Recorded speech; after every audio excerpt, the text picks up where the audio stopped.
Hi, it's Steve. Today we're going to show you how to change the light shield on your refrigerator. This is a really easy job, so let me show you how we do it.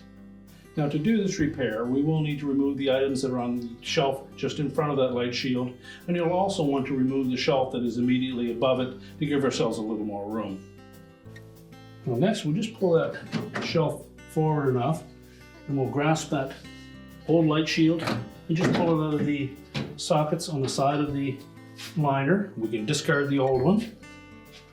And we simply need to line up the tabs on the end of that light shield with the appropriate slot in the side panels. Before we do that, first of all, inspect that light bulb and make sure that we don't have too large of a bulb in there. They're typically rated at a 40-watt maximum, so make sure that you don't have too hot of a bulb in there, or it could cause that light shield to melt. Now next, we'll just insert one side.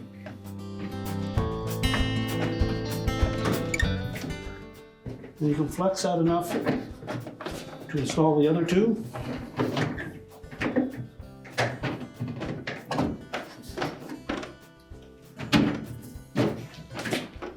Make sure it's secure on both sides. We'll slide that shelf back in place. We'll replace the shelf that we removed from above it, and then we can close the refrigerator up.